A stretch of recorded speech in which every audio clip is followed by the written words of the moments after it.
Hello, ladies and gentlemen, and welcome to another Vanguard cast. My name is Thomas JaKaTaKtv, and to the bottom left, we've got Blue Team, Raynor as the Terran player, and Mr. T as the Zerg.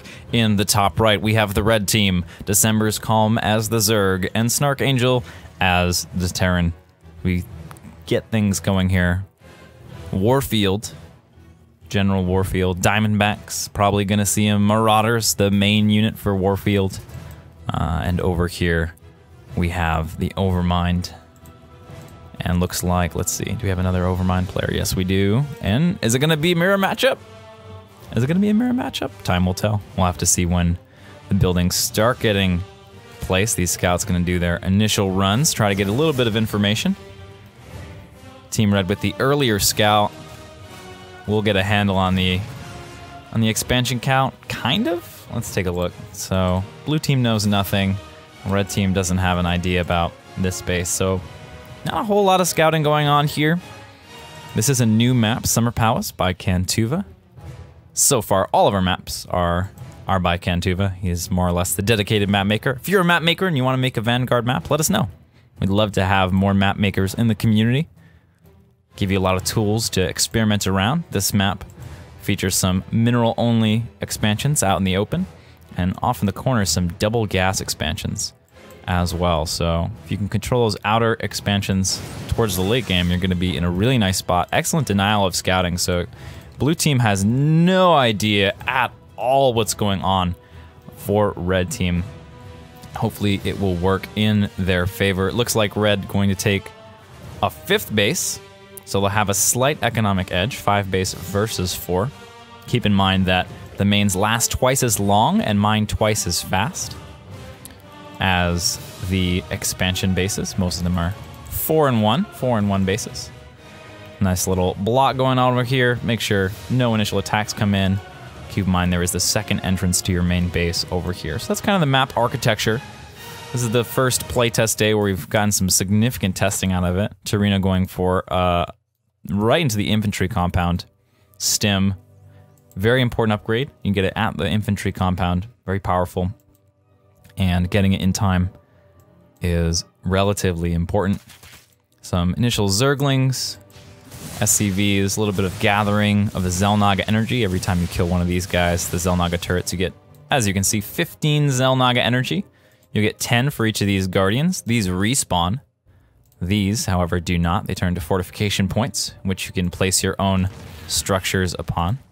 Sometimes you kill them. This is one of the interesting things. So you start off with these watchtowers. The watchtowers don't have that much DPS, but they have a lot of vision. So it's very helpful in scouting units that are trying to get into your base, run by as proxies, things like that. But as the game develops, it's really more valuable to have these Nidus destroyers and Aegis guns. This more DPS, less vision range setups to help you defend your bases. And, ooh, I love this. Look at this. A late scout, choosing to do this with a worker. Very nicely done. And going to get a lot of information. Sees the Hydralisk tech, so he's going to be able to adjust to that very well. In the meantime, however, a bit of poking going on by Orange. And counter poke. Poke, counter poke. This is actually a pretty significant amount of damage over here. The Herc, bonus damage to light. Jumps on top of a bunch of Zerglings unexpectedly. Fortunately, is able to kite back and prevent that surround. Without getting surrounded, the Zerglings don't have too much of a chance. And that Hive did just finish up, so we should have Zergling speed coming in rather quickly. It is a favorite strategy of many players right now to go for a fast Hive to get that Zergling speed. Speed very powerful in 2 versus 2 RTS. Movement speed is a really important statistic. Even more important than in 1 versus 1, so it's critical to keep that in mind. Herc's going around for round 2 and don't get anything done. Nice bit of defense. And here we are. So we're moving into 5 base versus 5 base, but this base is already saturated. So nice early economic lead for our Red Team. If they can manage to hold on to it, they'll be in a pretty good spot. Mr. T is now taking the 6th base. Once this finishes and the transfers, hopefully, are complete, Blue will have a bit of an edge, and ooh, this force is way off to the side. I think there's a guess about this base at this point. Or maybe they just try to move into the base and there's a little bit of pathing issue, but... Split strategy over here from Team Red. They're going to try to pull the enemy here in multiple directions. And try to get some damage in. This is perfect. And this is why it's so important to A, always take the fortification points that you take your bases at, because they can help. And B, take down these rocks, especially in this position. Really hard to defend that base with those rocks up, because your opponent has a lot easier way in than you do. You have to go all the way around, which is a bit of a bummer. So we're starting to see Torino do that now, defend his side. And we have these sort of two fights going on at the same time. I think Red choosing not to engage. Ooh, big commitment here from Mr. T. Gonna try to overwhelm the Diamondbacks. They do so much damage. They've really got to work their way around over here, get behind, there we are, and attack the Diamondbacks. It's the Diamondbacks that are causing so much trouble. Nice little move here from Snark Angel is going to bait the rest of those, and the fortification is complete. So this is a lot of commitment here. We have some high gas units, we have Xel'Naga energy, and we have these 2 points to help defend. Oh my god, it's so tough. It's so tough because when they're in this mode, they have a lower attack priority. So you really have to focus fire these things down. It looks like they're going to get at least one, and the second one going to try to escape. Ooh, just barely takes it out. And with Torino moving in here, this could be very nice. There's not too much buffer for the siege tanks. It's all about keeping these siege tanks alive, protecting them. This Diamondback doing absolutely nothing over here. But the Marines are beginning to thin out. The Lurkers move in, but get targeted down very quickly by the Lurkers. None of the Lurkers in range of any of the siege tanks. They try to move forward, they get blasted, and that...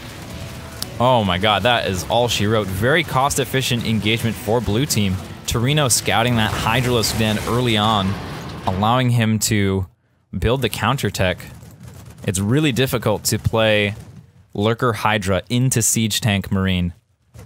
Generally speaking, you need something else going on there to get a cost-efficient trade, and especially with these Zerglings to help buffer for the siege tanks. Like we're seeing in this engagement, a little bit of move command from these Hellions is going to cause a bit of trouble. Diamondbacks units moving in here. If these Zerglings can keep everything away from the siege tanks, let the siege tanks do the work, but the Diamondbacks are beginning to set up, and they're going to start to take down these siege tanks very quickly. Only one survived, very close, but in the meantime, nice move from December's Calm, going to continue to deny this base. Units continuing to stream across the map here, but they're not going to get any sort of good engagements against this siege tank Ling force. Even though there's just one siege tank, it's quite significant. Ooh, not even a cancel over there. This gas structure also going to go down. Lings and Hydras, ooh, thinking about getting into position, trying to take down these siege tanks. Will manage to get one. Not sure if it was worth a wild growth to get one siege tank, but we'll see. In the meantime, though, the Red Army overall is very low. This bit of static defense is going to go down. They're going to lose this base. That's going to put them behind economically. They're going for this base over here with the drop to get into that late game status, but they've got to hold on in the meantime. Their army count is so low right now.